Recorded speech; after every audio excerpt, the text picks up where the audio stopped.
Hello বন্ধুরা, নতুন একটা ভিডিওয় তোমাদের সকলকে স্বাগত। তো বন্ধুরা, কালকে কর্তামশাই বাজারে গিয়ে কি এনেছে জানো? এই দেখো, এনেছে হচ্ছে চর্বি, খাসির চর্বি। তো কালকে এনে বলছে অনেক দিন হলো না তোমার হাতে খাসির চর্বি দিয়ে ঘুগনি খাইনি, একটু ঘুগনি বানিয়ে দেবে। আমি বলছি তা তুমি হঠাৎ করে চর্বি আনলে, আর এখন কি করে আমি ঘুগনিটা বানাবো? কারণ যেহেতু ছোলা, কাবলি ছোলা দিয়েই যদি করি বা মটর দিয়েই করি, সেটা তো ভেজাতে হবে। তো মুখটা বেজার করলাম, আমি ঠিক আছে আজকে রেখে দাও চর্বিটা, কালকে আমি রাত্রে ভিজিয়ে রাখবো, কালকে আমি তোমাকে ঘুগনি বানিয়ে দেবো। তো যেমন বলা তেমন কাজ। তো রাত্রে এই যে আমি কিন্তু মটর দিয়ে না, আমি হচ্ছে কাবলি ছোলা দিয়ে ঘুগনিটা করব, এই চর্বি দিয়ে। তাই কালকে রাত্রে কি করেছি, কাবলি ছোলাটাকে আমি ভিজিয়ে রেখে দিয়েছি। তো এখানে 300 গ্রাম কাবলি ছোলা আছে, আর এর সঙ্গে যেটা লাগবে আলু। আলু না দিলে কিন্তু একদম ভালো লাগে না, আর তাতে তো লাগবেই। এখানে আছে খাসির চর্বি, টমেটো, পেঁয়াজ, আর এখানে আছে বাটা মশলা।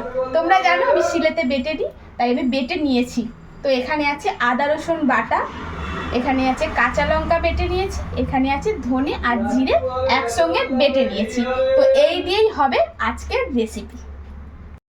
তো প্রথমে এই কাবলি ছোলাগুলো কিন্তু একটু সিদ্ধ করে নেব প্রেসারে। তাই এখানে কাবলি ছোলাগুলো ঢেলে দিলাম, সাথে অল্প একটু লবণ দিয়ে দেবো কিন্তু আমি। আর এখন দিয়ে দেব পরিমাণ মতন জল। ব্যাস, এই যে এরকম ভাবে জলটা দিতে হবে।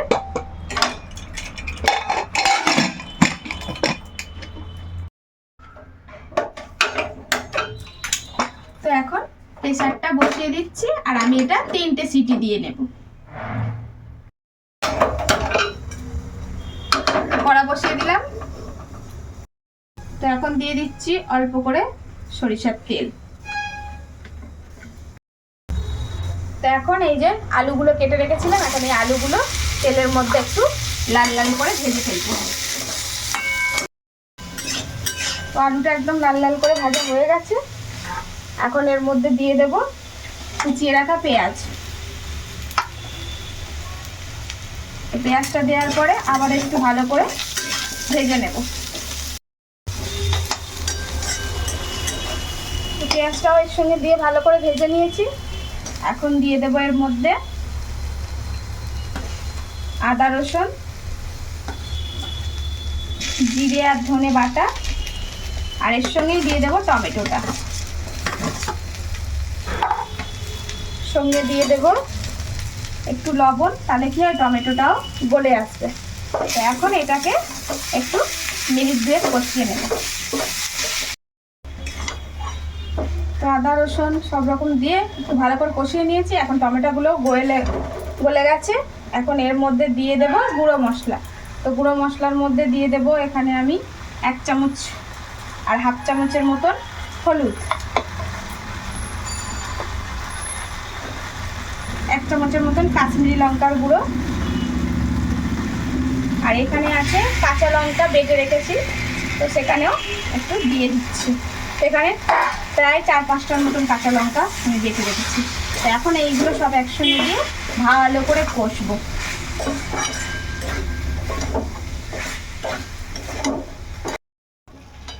তো এখন সমস্ত মশলা টশলা সব ভালো করে কষিয়ে নিয়েছি, আর দেখা যাচ্ছে একদম তেল ছেড়ে এসছে। তো এই পর্যায়ে দিয়ে দেব এই যে চর্বিটা। তো চর্বিটা একদম আমি ছোট ছোট করে কেটেছি, কেটে একটু গরম জলে জাস্ট ধুয়ে নিয়েছি। একটু গরম জলে ধুয়েও নিলে হালকা তেল, মানে বেশিরভাগ তেলটাই বার হয়ে যায় একটু গরম জল দিয়ে যদি ধুয়ে নাও তোমরা। তো এখন এইটা দিয়ে ভালো করে এই যে এতে কষবো, আর এর মধ্যে এই ছোলাটাও দিয়ে দেবো। তো ছোলাটাও তো আমি 3টে সিটি দিয়ে নিয়েছি, আর ছোলাটা দেখো একদম কিন্তু গলেও যায়নি, কিন্তু এদিকে আবার সিদ্ধ হয়ে গেছে দেখো। তো এখন এইগুলো সব একসঙ্গে আবারও একটু আমি সময় ধরে কষিয়ে নেব।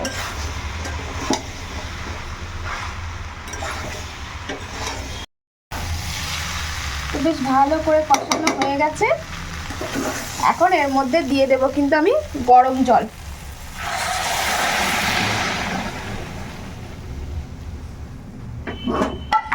তো যে যেমন ঝোল রাখতে চাইছো সেই অনুপাতেই কিন্তু জলটা দিতে হবে। তো আমি এরকমভাবে দিলাম। তো এখন এইবারে এটাকে একটু ফুটতে দিতে হবে, যেহেতু সমস্ত কিছু সিদ্ধই হয়ে গেছে। তো এখন এটাকে মিনিট 10 মতন একটু কি 5 মতন ফুটিয়ে নেব। তো বন্ধুরা একদম টকবক করে ফুটছে আর মিনিট 5 মতন ফুটিয়ে নিয়েছি। এখন এই যে গরম মশলা দিয়ে দিচ্ছি উপর থেকে। আর এই গরম মশলাটাও আমার একদম হাতে তৈরি, গোটা গরম মশলা, গোটা জিরে, ধনে আর শুকনো লঙ্কা একসঙ্গে ভেজে আর আমি কিন্তু গুঁড়ো করে নিই। তো এটা হচ্ছে আমার স্পেশাল গরম মশলা। তোমরাও বাড়িতে এইভাবে তৈরি করে রাখতে পারো। যে কোনো রান্নার শেষে যদি 1 চামচ দিয়ে দাও, এর স্বাদই কিন্তু আলাদা হয়। তো এখন একদম রেডি। তো এখন গ্যাসটা বন্ধ করে দেবো।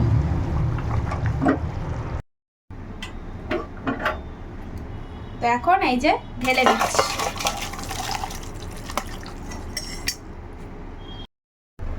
তো একদম বন্ধুরা চর্বির ঘুগনি রেডি। তো কেমন লাগছে দেখো তো তরকারিটা, কালারটা। তো কেমন হয়েছে বন্ধুরা প্লিজ কমেন্টের মাধ্যমে জানিও। ভালো লাগলে লাভ, লাইক, শেয়ার করো। আর এই তরকারিটা দিয়ে কিন্তু আমরা কিন্তু মুড়ি খাই, আমাদের বেশ ভালো লাগে। তোমরা কে কী দিয়ে এই তরকারি খেতে ভালোবাসো সেটাও কিন্তু কমেন্টের মাধ্যমে জানাতে ভুলবে না। তো আজকের মতো আসি, দেখা হচ্ছে নতুন কোনো ভিডিওতে। ততক্ষণের জন্য টাটা, সবাই ভালো থেকো, সুস্থ থেকো, সাবধানে থেকো।